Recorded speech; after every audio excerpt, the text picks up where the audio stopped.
Barbra Streisand, the voice that made hearts melt, the icon who defined a generation, the GOAT in every sense of the word. At the height of her fame, she had it all: chart-topping albums, Hollywood at her feet, and a man who adored her. But behind the flawless voice and glittering success was a secret that nearly shattered it all. Like many young stars swept up in fame, Barbra made one decision she couldn't take back: an affair that ended her first marriage. Now, at 83, she's finally breaking her silence. So, who was the man that tempted Barbra Streisand to risk everything? Join us as we get into all the juicy details. Dirt poor childhood. In Hollywood, getting cheated on is practically a rite of passage. But Barbra Streisand? She flipped the script. She wasn't the one left heartbroken, though. She was the one who broke the heart. Her first husband, Elliot Gould, didn't just feel betrayed by the act itself. What stung even more was who she cheated on him with. That secret, buried for decades, is finally out. And the story, it's as dramatic as any Streisand ballad. But to understand the full weight of the betrayal, we have to rewind the clock, back to where it all began. Barbra Joan Streisand was born on April 24, 1942, in Brooklyn, New York City. Her parents, Diana Ida Rosen and Emanuel Streisand, were working class and Jewish. Her mother, a former soprano turned school secretary, and her father, a high school teacher. The two met on campus, fell in love, and started a family. But their fairy tale was short-lived. Just months after Barbra's first birthday, tragedy struck. Her father died at just 34 years old from complications related to an epileptic seizure, believed to be tied to an earlier head injury. In that instant, Barbra's childhood was rewritten. Her family plunged into near poverty. Her mother, struggling financially and emotionally, couldn't give Barbra the attention she craved. "When I wanted love from my mother, she gave me food," Streisand once recalled. Her mother, who had once dreamed of singing professionally, didn't exactly nurture her daughter's dreams. The emotional gap between them would shape much of Barbra's identity and her unstoppable drive for validation. Growing up, Barbra always felt like an outsider. While other kids waited for their dads to come home from work, hers never would. That sense of loss, of being different, fueled her ambition. Even as a child, she knew she wanted more than Brooklyn could offer. She was 5 when she started at the Jewish Orthodox Yeshiva of Brooklyn. Bright but rebellious, she often blurted out answers in class and struggled with discipline. But her voice, that voice, stood out. Neighbors called her the girl with the good voice. She practiced in hallways for that echo, that reverb, that little bit of magic. Her first standing ovation? A PTA assembly. The only one not clapping? Her mother. Yet, by 13, even she couldn't ignore Barbra's talent anymore. Together, they recorded a demo tape in the Catskills, featuring songs like "Zing, Went the Strings of My Heart." That tape became the first spark in what would become a musical wildfire. Barbra's family grew too. She had an older brother, Sheldon, and a half-sister, Rosalind Kind, from her mother's second marriage. Rosalind would eventually become a singer too, but Barbra was already on a different level. By the time she hit her teen years, her dreams expanded. Singing wasn't enough. She wanted to act. After watching The Diary of Anne Frank on Broadway at 14, she became obsessed with the craft of performance. She studied legendary actresses, devoured plays and biographies, and immersed herself in acting theory like most kids binge cartoons. At Erasmus Hall High School, she didn't just shine, she glowed. She excelled in English, history, and Spanish. She joined the choral club, sharing a mic and the hallways with none other than Neil Diamond. He later described them as two poor kids in Brooklyn, hanging out in front of the school and smoking cigarettes. She also had a crush on chess prodigy Bobby Fischer, whom she called very sexy. Even then, Barbra wasn't ordinary. She was drawn to brilliance. Her summers were spent on stage. In 1957, she landed her first theater gig at the Playhouse in Malden Bridge, New York. It was small, walk-on roles and minor characters, but it was the beginning.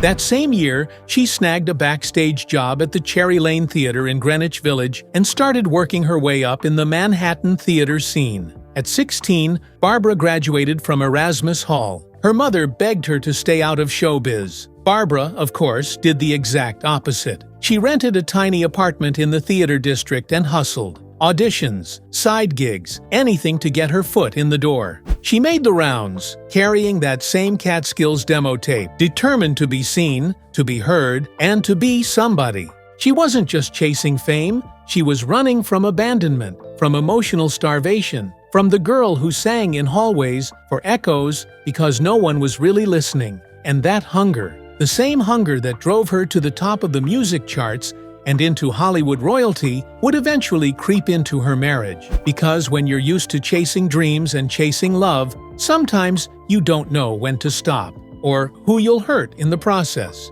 So yes, Barbra Streisand had an affair, but it wasn't just a moment of weakness. It was a crack in the foundation built by years of loneliness, ambition, and unresolved trauma. And for Elliot Gould, it wasn't the act that broke him. It was she who chose. So, who was the man that came between Barbra and Elliot? Keep watching, because the answer may just surprise you. Barbra Streisand's career. Barbra Streisand was just 16 when she left home, broke but burning with ambition. No fame, no safety net, just a folding army cot, a voice like no other, and an unshakable belief that she was meant for something more. She worked odd jobs to scrape by. Some nights she couch surfed with friends. Other nights she set up that army cot wherever she could find a roof. When things got desperate, she dragged herself back to her mother's Brooklyn flat for a hot meal. But the comfort came at a price. Her mother, still clinging to practical hopes, was horrified by Barbra's gypsy-like lifestyle and begged her to quit chasing dreams and come back to reality. But for Barbra, those lectures only added fuel to the fire. My desires were strengthened by wanting to prove to my mother that I could be a star, she later said, and she meant it. In early 1960, she got a job as an usher at the Lunt Fontanne Theater during the run of The Sound of Music. It wasn't glamorous, but it was close to the stage, close enough for possibility to feel real. When she heard the casting director was auditioning singers, she took a shot. It was the first time she ever sang with the goal of landing a gig. She didn't get the part, but instead of brushing her off, the casting director gave her a golden piece of advice. Put singer on your resume. It was the first time someone in the business acknowledged what she already knew. Her voice was her way in. Encouraged, Barbra turned to her boyfriend, at the time, Barry Dennen. She asked him to record a demo of her singing so she could start handing it out. He agreed and brought in a guitarist, and they spent the afternoon taping her voice. The moment Dennen played it back, he was floored. He knew then that the world would soon discover that Barbra Streisand was a star. Dennen convinced her to enter a talent contest at The Lion, a gay nightclub in Manhattan's Greenwich Village. Barbra sang 2 songs. When she finished, there was silence, and then a thunderous applause. She won. Instantly, she became a regular at the club, performing for weeks to packed rooms. It was there that she dropped the second A in her first name. Barbra became Barbra, not a typo, but a statement, a reinvention, a star in the making. Even as her voice captivated audiences, some industry types couldn't look past her appearance. She was told she was too ugly to be a star and pressured to get a nose job. She refused. Her face, her voice, her whole presence, it was all part of what made her different. And that difference was exactly what she was banking on. Next came an audition at the Bonsoir, a swanky nightclub in the village. She nailed it and landed her first professional gig in September 1960, earning $125 a week, the opening act for comedian Phyllis Diller. Suddenly, she was performing in an upscale space with real lighting, real audiences, and real buzz. Back at home, Barry Dennen introduced her to his collection of female vocalists, Billie Holiday, Ethel Waters, and Edith Piaf. But one song hit harder than the rest, A Sleepin' Bee, by Harold Arlen and Truman Capote. According to biographer Christopher Nickens, this period was crucial. Studying legendary singers helped Barbra develop her own unique style. She didn't just sing, she acted through song, channeling emotions into every lyric. It gave her voice a new dimension and undeniable power. She also began sharpening her wit on stage. Her Brooklyn humor, raw and spontaneous, connected with audiences in a way few performers could manage. People came for the voice, but they stayed for the personality. Within months, critics were comparing her to the likes of Judy Garland, Lena Horne, and Fanny Brice. She was just 19. Theater critic Leonard Harris declared, "She's 20. By the time she's 30, she will have rewritten the record books." And he wasn't wrong. Her first TV appearance came in April 1961 on The Tonight Show, then hosted by Orson Bean. She sang "A Sleepin' Bee," and fellow guest Phyllis Diller praised her live on air as one of the great singing talents in the world. In early 1962, she stepped into Columbia Studios for the cast recording of "I Can Get It For You Wholesale," the musical that would help launch her Broadway career. That same spring, she recorded for Pins and Needles, a revival of the labor-themed musical backed by the International Ladies Garment Workers Union. Critics couldn't get enough of her. Every review singled her out. But her true signature moment came in May 1962, when she performed "Happy Days Are Here Again" on The Gary Moore Show. She took the peppy 1930s campaign song and turned it into something slow, haunting, and unforgettable. It became her anthem. Johnny Carson, the king of late night, noticed. He invited her on The Tonight Show 6 times in just 2 years, a rare honor for a young newcomer. Barbra wasn't just becoming famous, she was becoming inevitable. Barbra Streisand's wild love life. In the early 60s, there was no Hollywood couple hotter than Barbra Streisand and Elliot Gould. If Instagram had existed back then, they would have broken it. Think Jen and Brad before the tabloids, or Justin and Haley before TikTok.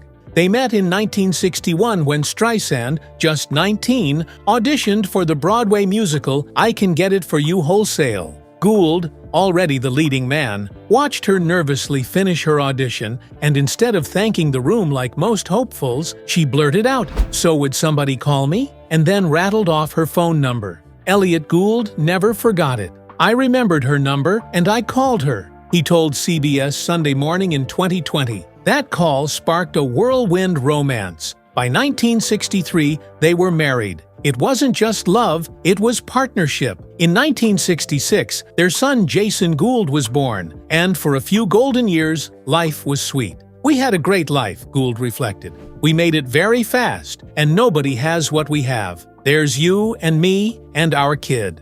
But by 1969, cracks had formed. Fame, time apart, and the demands of rising stardom took their toll. They separated that year and divorced in 1971.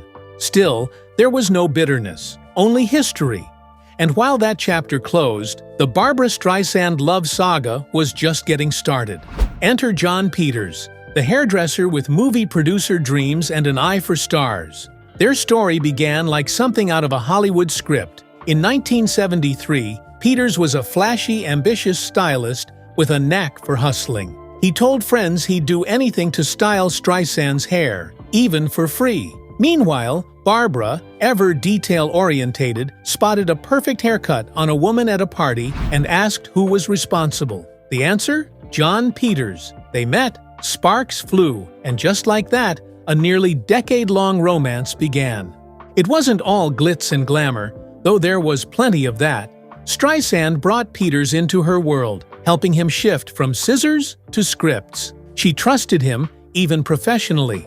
He worked closely with her on several projects, including the 1976 remake of A Star Is Born, where he served as co-producer. But passion and power are a volatile mix. Both Streisand and Peters had strong personalities and big visions, and those visions didn't always align.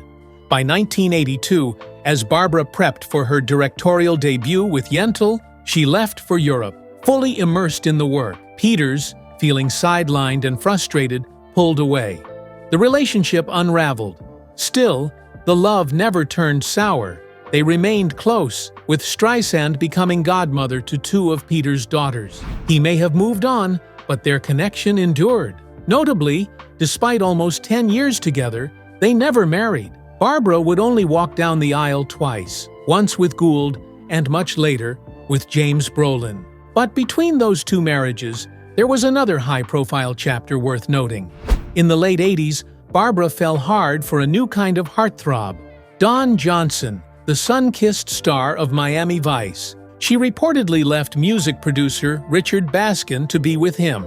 The two met in Aspen in December 1987 and made their debut a month later, not at a film premiere, but ringside at a Mike Tyson-Larry Holmes boxing match. Because, of course, they did. The public buzzed. Was Johnson just chasing clout? Some thought so, but Barbra wasn't having it. "I'm happy, very happy," she told the press at the time. "And I have never been very happy, so it is something I'm learning." What did she love most? That he got it. The fame, the scrutiny, the spotlight. "When I'm with Don, I can enjoy my celebrity," she said. "I don't have to apologize to the man I'm with for getting all the attention. Don gets as much attention as I do." They even recorded a duet together, "Till I Loved You," released in October 1988. Ironically, by the time the song hit the airwaves, the couple had already gone their separate ways. But for Streisand, every romance left a mark, and every ending was just another verse in her unforgettable songbook. A love that has stood the test of time. Barbra Streisand and James Brolin were both seasoned in heartbreak before fate finally gave them a second chance at forever. She had been married once to Elliot Gould, with whom she shared a son, Jason, before calling it quits in 1971. Brolin had taken 2 trips down the aisle before Barbra even entered the picture. First with Jane Cameron Agee, mother of his children Josh and Jess, and later with WKRP and Cincinnati actress Jan Smithers, with whom he had a daughter named Molly. Both knew the cost of a broken marriage. Neither was looking to go through it again. And yet, love had other plans. Their story begins not on a movie set or red carpet, but at a simple dinner party, set up by mutual friends who clearly knew what they were doing. Streisand, always sharp and a little reserved in social settings, felt so shy walking into the house that she went straight to the basement to hang out with the kids until dinner. She wasn't expecting much. "I thought I was meeting this rugged mountain man," she later told The Tonight Show in 2021. "You know, brown beard, wavy hair." What she got was a freshly groomed Brolin. Clean-shaven, short hair, looking nothing like the rugged image she had in her head. Her reaction? Classic Barbra. "I walked by him, put my hand through his hair and said, 'Oof, head up your hair,'" she admitted. It could have been awkward. Instead, it was magic. They hit it off immediately. And after 2 years of dating, the couple tied the knot in July 1998 in a glamorous, star-studded ceremony. John Travolta and Kelly Preston were there. So were Tom Hanks and Rita Wilson, Quincy Jones, and Sidney Pollack. It was Hollywood royalty witnessing 2 legends say, "I do." 1 month later, Brolin got his star on the Hollywood Walk of Fame, with Streisand glowing beside him, front and center. That was just the beginning of a long, very public show of mutual support. From the White House to the red carpet, they were side by side. She was by his side at the premiere of A Guy Thing in 2003. He was beaming next to her at the Meet the Fockers premiere the following year. When Streisand was awarded the Légion d'honneur, France's highest civilian honor, by President Nicolas Sarkozy in 2007, Brolin flew to Paris to be there. And when she was honored by the Kennedy Center the next year, he was her proud +1 yet again. But don't let the red carpet moments fool you. Their real success was behind closed doors. By 2015, they were going on 17 years of marriage. Brolin, now older and wiser from past divorces, shared the very un-Hollywood secret that helped keep their relationship drama-free. "We bifurcated," he told HuffPost Live. "We keep separate bank accounts, and I love it that way." It wasn't about money, it was about boundaries, balance, and knowing how easily things can go south when you mix love with logistics. By 2018, the couple hit their 20-year milestone. Barbra took to Instagram to celebrate their 22nd anniversary, and then came the pandemic. While many couples struggled during the COVID-19 lockdowns, Brolin and Streisand rediscovered something rare: time. Forced to slow down and stay in, they found joy in the quiet, and in each other.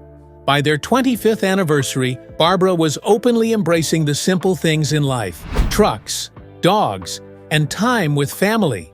That same month, she opened up about their relationship in her memoir, My Name is Barbra. It was unusual for me to get this close to someone so quickly, she wrote, reflecting on that fateful night in 1996. But Jim wasn't intimidated by me. In fact, he was very supportive and said, I want to empower you. And as for Brolin, well, he had a little secret of his own. In a November 2023 sit-down with Gayle King on CBS Mornings, he casually dropped a bombshell. He had been celibate for 3 years before marrying Barbra. Brolin grinned, calling their wedding night wild. Enough said. And now, in 2025, with 26 years of marriage under their belt, Brolin shared the golden rule of staying married and sane. The rule was to go on a walk and sleep in a perfectly laid bed right next to your partner.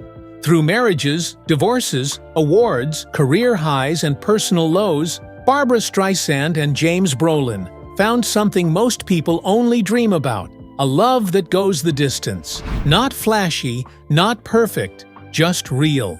And after all the decades in the spotlight, that might just be Streisand's most powerful duet yet. Barbra Streisand's Scandalous Affair. Barbra Streisand has never been short on admirers. Long before she found lasting love with James Brolin, her love life played out like a tabloid editor's dream. A whirlwind of actors, athletes, aristocrats, and even a prime minister. Yes, you heard that right. It all began in the 1960s, when a rising Streisand, then married to actor Elliot Gould, reportedly found herself entangled in a flirtation with Funny Girl co-star Omar Sharif. Their on-screen chemistry was undeniable, and off-screen it was said to be scandalously real. Around the same time, she allegedly caught the eye of football icon Joe Namath. Their brief romance was never officially confirmed, but whispers of candlelit evenings and covert meetings still linger in pop culture lore. Following her split from Gould, Streisand's romantic resume only got bolder. She was linked to Canadian Prime Minister Pierre Trudeau, yes, the father of future PM Justin Trudeau. Barbra and the dashing statesman reportedly shared a brief, if politically electric, connection. Next came Ryan O'Neal, her "What's Up, Doc?" co-star, whose boyish charm sparked more than just box office success. And then there was Warren Beatty, the man who seemingly dated every Hollywood icon. A rumored fling, said to be steamy but short-lived. In the 1970s, while involved with producer John Peters, Streisand was rumored to have had a behind-the-scenes romance with A Star Is Born co-star Chris Christopherson. And let's not forget Robert Redford, her leading man in The Way We Were. The two have admitted to mutual attraction, but just how far it went remains a mystery. The 80s brought even more romantic intrigue. Streisand reportedly dated Richard Gere for 3 years. Then came one of her longer relationships with Baskin-Robbins heir Richard Baskin, a songwriter who collaborated with her between 1983 and 1987. After that, Clint Eastwood, brief, bold, very Hollywood. In the early 90s, she was linked to James Newton Howard, Liam Neeson, and tennis star Andre Agassi. Despite a 28-year age gap, she was even rumored to have caught the eye of Prince Charles in 1994. News anchor Peter Jennings and actor Jon Voight also reportedly made brief appearances in Barbra's star-studded love story. The real reason Barbra Streisand divorced her first husband. Elliot Gould once compared his marriage to Barbra Streisand to a bath of lava, a fiery metaphor that perfectly captured the intensity and volatility of their union. Just a year after they wed, Streisand's career skyrocketed. Her 1968 film Funny Girl was a smash hit, launching her into superstardom. She began topping the Billboard charts and would go on to collect 11 #1 albums. While Gould was also achieving success, starring in major films like MASH, Streisand wasn't just rising, she was ascending into an entirely different stratosphere. Gould later reflected that his happiest memories with Streisand were from before they were married, during their early days of living together. According to him, It wasn't glamorous. They shared a small one-bedroom apartment with a bed barely big enough for two and even had a mouse scampering around. Still, those were simpler times. They were unknown, in love, and chasing dreams, not headlines, but fame changed things. In an interview with CBS Sunday Morning, Gould said that Streisand had once asked him why they grew apart. He recalled responding by asking how they could not have grown apart, explaining that the real issue was they didn't grow together. He believed it happened because she became more important than the relationship. Over time, he grew tired of being labeled Mr. Streisand. In another interview, he admitted that being married to someone who was married to her own success made the relationship difficult. They had been young, he said, and did the best they could, but eventually they reached their limit. Streisand, too, has looked back with clarity. In an interview with Time, she admitted that Gould had been a grounding force during their marriage. She acknowledged that while he helped her a lot, she hadn't been considerate enough of his struggles at the time. As her fame soared, she hadn't realized how it affected him. Gould later told The Guardian that he couldn't play the role the world expected of him. He had to find himself, to be himself. Living in the shadow of Streisand's meteoric rise, he said, had made him feel like he was being pushed into a mold that didn't fit. It wasn't just the media that erased his identity, it was also the dynamic of the relationship. Streisand eventually came to understand his perspective. She told Time that it must have been incredibly hard for him. Reflecting on their relationship, she said that marriages between two self-involved people are often difficult, and that actors are usually better off not marrying one another. It was an honest assessment of a relationship strained by ambition and fame. Despite divorcing over 50 years ago, the love and respect between them never fully disappeared. Gould has spoken warmly of their time together, saying that being married to Streisand was, in many ways, a fantastic experience. He described it as having a lot of chocolate soufflé, rich, sweet, and memorable. Still, he stood by his earlier comparison, that it was also a bath of lava, intense and consuming. Today, their story reads like a Hollywood script, filled with passion, conflict, and a touch of bittersweet nostalgia. They went from struggling artists sharing a cramped apartment to icons in their own right, only to find that success could pull two people apart as easily as it once brought them together. But in all the memories, the chaos, and the career highs and lows, there remains a mutual understanding, and perhaps even a quiet, enduring affection that time has softened but not erased. What do you think about Barbra and James Brolin's love story? Share your thoughts with us in the comments below. Remember to like, share, and subscribe for more. Also, click the following video shown on your screen. You will enjoy it.